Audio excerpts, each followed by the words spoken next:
India future.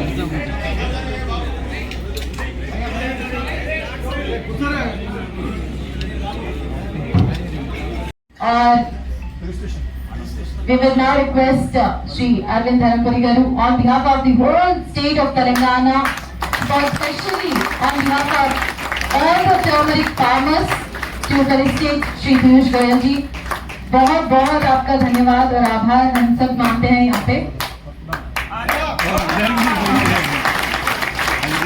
जी यहाँ पे खुशियों की बहार हो रही है. जैसे ही हम सबने देखा कि वहाँ पे भी हल्दी आ चुकी है. मित्र, छोटे भाई, उद्योजकों को और हमारे निर्यातकों को शुभकामनाएं देता हूँ कि ये जो नया टर्मरिक बोर्ड बना है, ये आगे चल के अन्य तरीकों से आपके काम में एक नया बढ़त करने का, एक नया सवेरा देने का काम करेगा.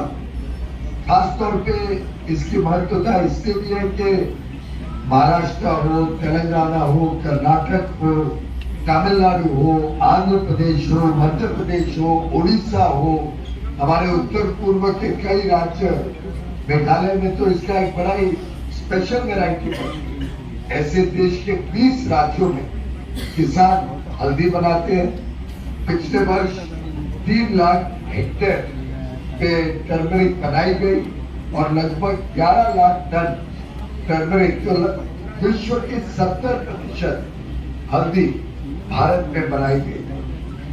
30 वेराइटीज है टर्मरिक. एलपी फिंगर है केरल का वैरायटी, इरोड और मद्रास फिंगर तमिलनाडु में बनता है, राजापुर और सांगली महाराष्ट्र में ये वैरायटी बनती है, निजामाबाद फल आंध्र प्रदेश में बनता है, लाकाडोंग टर्मरिक मेघालय में बनता है. इस प्रकार से पूरे देश भर में अलग अलग वैरायटीज, 30 वैरायटीज, जिसमें से कईयों के पास तो ज्योग्राफिकल इंडिकेशन जीआई टैग के, वाइकॉन टर्मरिक महाराष्ट्र का हो, सांगली टर्मरिक हो, इरोड मंजल हो, लाकाडोंग हो मेघालय का, या कन्नामल हल्दी हो उड़ीसा की, इन सबके पास तो जीआई टैग की. तेलंगाना और आंध्र प्रदेश में बहुत ही विशेष वैरायटी का टर्मरिक हल्दी बनती है. इन स्टेट्स में अपार संभावना है कि इसको और बढ़त दी जाए, बढ़ाया जाए, और इसी के कारण ये निर्णय लिया गया कि टर्मरिक बोर्ड का हेडक्वार्टर निजामाबाद में होगा. विशेषकर उनको एक और ज्यादा ट्रस्ट मिले, और ज्यादा प्रोत्साहन मिले कि वहाँ की प्रोडक्टिविटी भी बढ़े, वहाँ का उत्पादन बढ़े, और ये रिकग्नाइज करने के लिए कि ये हमारे तेलंगाना के माननीय सांसद पंडित संजय गारू, पंडित श्री अरविंद धर्मपुरी गारू ने जो लगातार इस विषय को उजागर किया, इस विषय के लिए संघर्ष किया, एक प्रकार से इनके संघर्ष का भी ये एक उचित परिणाम है कि आज बोर्ड शुरू हो रहा है और निजामाबाद में इसका हेडक्वार्टर बनाया था. मित्रों, नेशनल टर्मरिक बोर्ड के कई सारे ऑब्जेक्टिव्स रखे गए हैं. एक तो नए प्रोडक्ट्स को ये डेवलप करेगा रिसर्च एंड डेवलपमेंट के माध्यम से. दूसरा, इस हल्दी की वैल्यू एडिशन हो, इसको प्रोसेस करके अलग अलग इसके फिनिश प्रोडक्ट्स बनके इसको देश और विदेश में बेचा जाए, मार्केट किया जाए.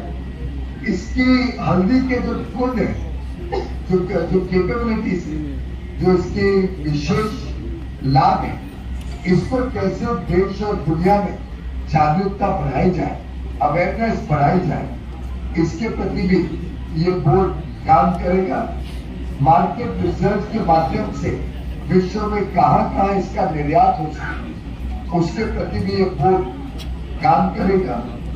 इसका इंफ्रास्ट्रक्चर, इसके अच्छे प्रोडक्शन के टेक्निक्स, उत्पादन बढ़ाने के, उत्पादकता, प्रोडक्टिविटी बढ़ाने के, इसका लॉजिस्टिक्स कैसे इसको पहुंचाया जाए दुनिया भर में,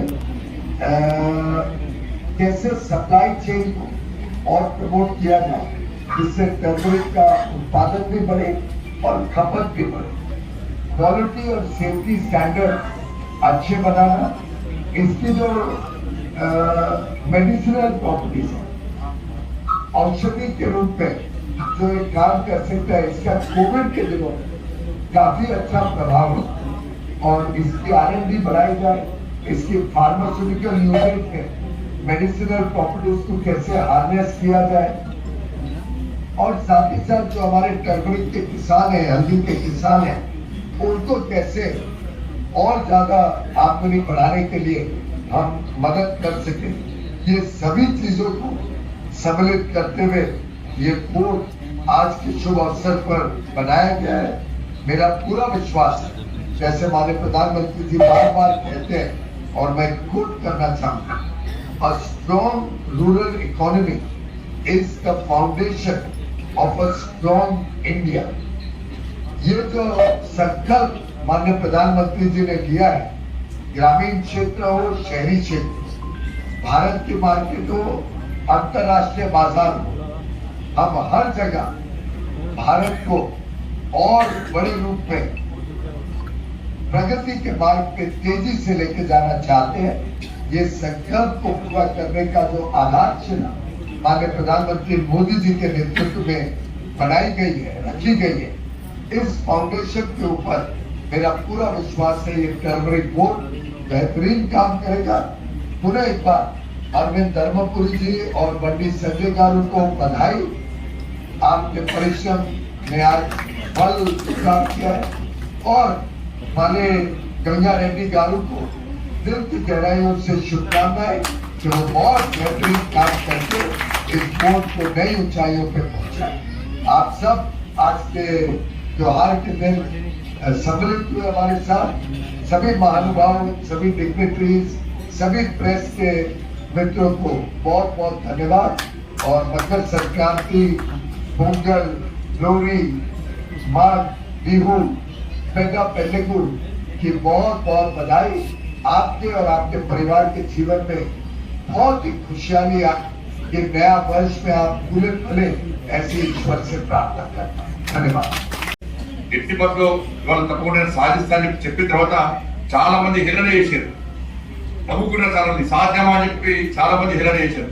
కానీ అరవింద్ గారు ఓపికతోని, సమ్మానంతోని మీ అందరి యొక్క సమక్షంలో మీ అందరి తరఫున మన ప్రభుత్వం మీద ఒత్తిడి తీసుకొచ్చి నరేంద్ర మోడీ గారి ప్రభుత్వానికి ప్రాధాన్యత చెప్పిన తర్వాత పీయూష్ గోయల్ గారు ఒక అడుగు ముందుకేసి ఎట్టి పక్క మనం సాధిస్తామని చెప్పి ఈరోజు సాధించడం నిజంగా చాలా సంతోషం. ధర్మపురి అరవింద్ గారికి నిజంగా హృదయపూర్వక అభినందనలు, ధన్యవాదాలు. ఎందుకంటే పసుపోటు ఏర్పాటు వల్ల ప్రాంత ప్రజలకు అనేక ప్రయోజనాలు కలగబోతున్నాయి. ఇక నూతన వంగడాలు కానీ, ఉత్పత్తిని పెంచే ప్రక్రియలు కానీ, దాంతోపాటు పెస్టిసైడ్స్, భూసారం అంశాలపై నిరంతరం పరిశోధన సాగించే అవకాశం ఉంది. రీసెర్చ్ అండ్ డెవలప్మెంట్ ల్యాబ్స్ కూడా ఏర్పాటు కాబోతున్నాయి. కాబట్టి సరికొత్త పరికరాల ఆవిష్కరణ, తక్కువ పెట్టుబడితోని ఎక్కువ లాభం సాధించే దిశగా పరిశోధన జరిగేటువంటి అవకాశం ఉంది. ఇలా పశు ఉత్పత్తి బోర్డు వాళ్ళ ధర నిర్ణయిస్తుంది. దిగుబడి ఎక్కువైనా కూడా గిట్టుబాటు ధర వస్తుందా రాదా అని చెప్పి గతంలో రైతులు కనపడి ఉంటాడు. ఇలా అటువంటి ఇబ్బంది లేకుండా పసుపోడు ఉత్పత్తులను నేరుగా కొనుగోలు చేసి వాటిని ప్రత్యేక స్టోరేజ్ లో ఉంచి బ్రాండింగ్, ప్రమోషన్ స్కీమ్స్, దాంతో ప్యాకింగ్ తో పాటు జాతీయ, అంతర్జాతీయ వ్యాప్తంగా వినూత్నం చేసేటువంటి అద్భుత అవకాశం ఇలా పసుపోటు ద్వారా మీకు ఉంది. కాబట్టి దాంతో పాటు ప్రకృతి వైపరీత్యాల వల్ల ఇబ్బంది పడిన రైతులు కూడా పంటల బీమా పథకాన్ని కూడా అమలు చేసే అవకాశం ఉంది. ఈ పసుపోటుకు కేంద్రంలో ప్రత్యేకంగా బడ్జెట్ కూడా కేటాయించే అవకాశం ఉంది. కాబట్టి స్థిరీకరణ ధరల స్థిరీకరణ నిధి కూడా ఏర్పడేసే అవకాశం ఉంది. కాబట్టి అన్ని రకాల సదుపాయాల వల్ల పసుపు రైతులకు వచ్చే అవకాశం ఉంది. కాబట్టి తప్పకుండా ఇటువంటి ఒక బృహత్తర కార్యక్రమాన్ని నరేంద్ర మోడీ గారి ప్రభుత్వం శ్రీ పీయూష్ గోయల్ గారి నేతృత్వంలో ధర్మపురి అరవింద్ గారి యొక్క డిమాండ్ మేరకు ఈరోజు మనం ప్రారంభించబోతున్నాం. కాబట్టి దయచేసి రైతు వార్తలు ఏ ప్రభుత్వం ఇవాళ ఇచ్చిన మాట జవదానకుండా మీ హామీని నెరవేరుతున్నది, ఏ ప్రభుత్వం రైతుల కోసం ప్రయత్నం చేస్తుంది, ఏ ప్రభుత్వం రైతుల ప్రభుత్వమో ఒక్కసారి తెలంగాణ సమాజం, తెలంగాణ రైతులు ఆలోచించుకోవాలి. శుభదినం. ఇది ఆషామాషి విషయం కాదు. తెలంగాణ రాష్ట్ర రైతాంగం అంతా కూడా ఆలోచించిన విషయం. రాబోయే రోజుల్లో కూడా రైతాంగం ఇచ్చిన హామీ నెరవేర్చాం. తెలంగాణ రాష్ట్ర అభివృద్ధికి నరేంద్ర మోడీ గారి ప్రభుత్వం కట్టుబడి ఉంది అనడానికి తెలంగాణ రాష్ట్రంలో ముఖ్యంగా నిజామాబాద్ నడిబొడ్డున పసుపోటుని ఏర్పాటు చేయడమే ఇది ముఖ్య ఉదాహరణగా మనం అందరూ భావించాల్సి ఉంటుంది. కాబట్టి మనందరూ కూడా ఇటువంటి నరేంద్ర మోడీ ప్రభుత్వానికి మీరు ఆశీస్సులు చేయండి. పీయూష్ గోయల్ గారికి ప్రత్యేకంగా తెలంగాణ రాష్ట్ర ప్రజల పక్షాన హృదయపూర్వక ధన్యవాదాలు తెలియజేస్తూ కష్టపడి పనిచేసినటువంటి పసుపు బోర్డు ఏర్పాటు చేసినటువంటి మా ప్రియతమ నాయకులు గౌరవ పెద్దలు శ్రీ ధర్మపురి అరవింద్ గారికి, మొట్టమొదటిసారిగా పసుపు బోర్డు చైర్మన్ గా ఎన్నికైనటువంటి పల్లి గంగారెడ్డి గారికి కూడా హృదయపూర్వక ధన్యవాదాలు తెలియజేస్తూ పల్లి గంగారెడ్డి గారు చాలా కష్టపడి పనిచేసి ఇవాళ మీరు ఈ పసుపు బోర్డు కూడా ప్రాధాన్యతను ప్రాముఖ్యతను తెలుసుకొని తప్పకుండా అందరికి అందుబాటులో ఉండాలని ఈ సహకారం కావాల్సిందిగా మీ అందరికీ విజ్ఞప్తి చేస్తూ మరొకసారి నరేంద్ర మోడీ గారికి తెలంగాణ రాష్ట్ర ప్రజలందరూ కూడా హృదయపూర్వక ధన్యవాదాలు తెలియజేస్తూ భారత్ మాతాకి జై.